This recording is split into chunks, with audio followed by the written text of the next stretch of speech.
Out here. So, here we are. Are we recording? Yeah. So, here we are, Home Depot. Needed to get a few last minute pieces to finish out the details on our mask. So let's go in and see what we can see and find what we can find.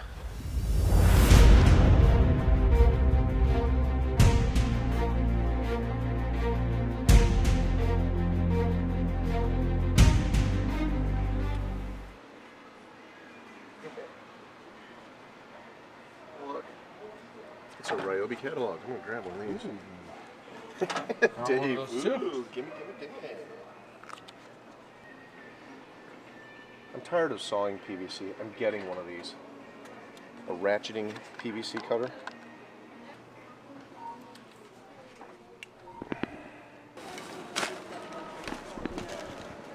Perfect. Fabulous.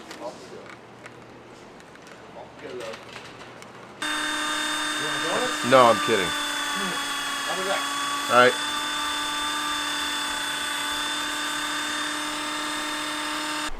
So as I said before, a little bit of cutting with the cylinder, the sanding cylinder. We were able to cut the teeth in the gears, and then I used the zip bit on our cordless Dremel here to cut out the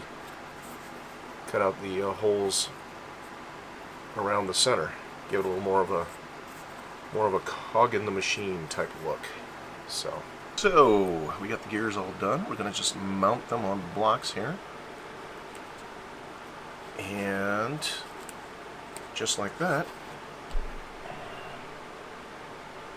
our mask is starting to take shape.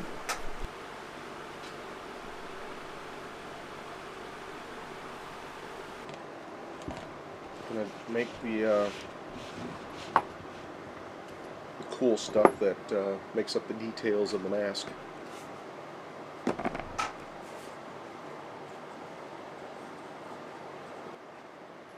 So that'll sit right here, and this piece will come over here.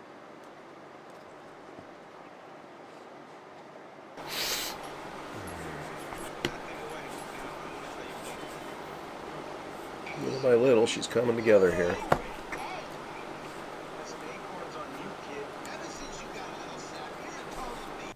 Doesn't have to be exactly square. We're just using this to get an idea. Get an idea of what our design has to fit into.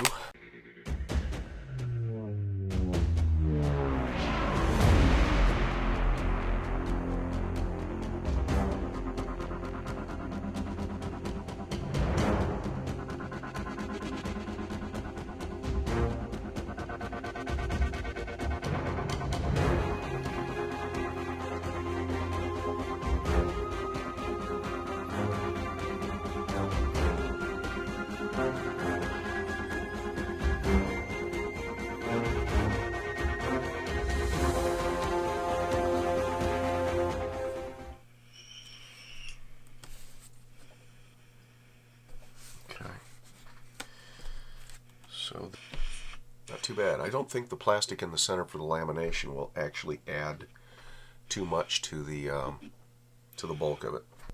Alright, so we got our pieces done, and I'm going to go ahead and sand them to get the right shape now. Hit it with the Dremel, and let's see what we got after I get done.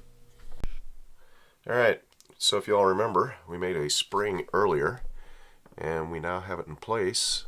And remember, this is just a piece of solid copper wire, obviously with the plastic still on it, and it looks like pretty close to a real spring. So the illusion is complete, and it doesn't apply too much tension where a real spring would, and obviously pull it apart. So yeah, onward and upward.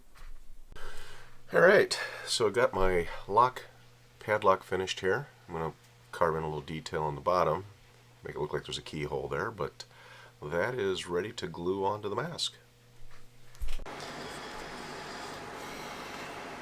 Got our lock shape pretty much looking like a padlock.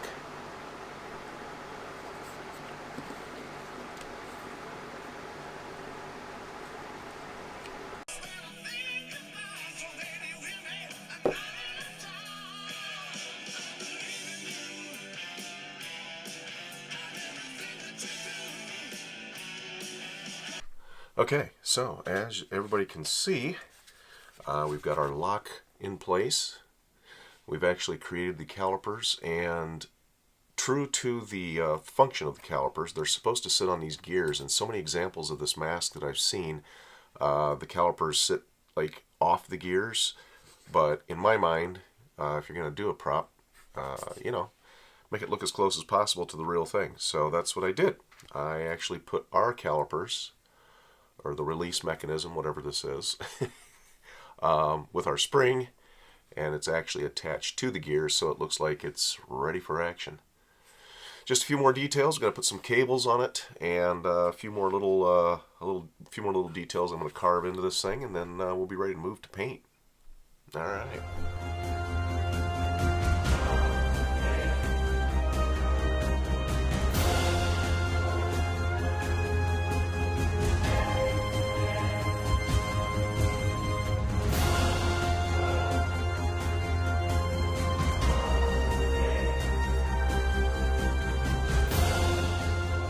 But anyway, as I said, see here, we can bend it into any shape we want, and it'll retain its form. Isn't that nifty? Alright, we're putting in the cables, and after this, I think a quick once over, but we might be done. Ready to move this thing into paint.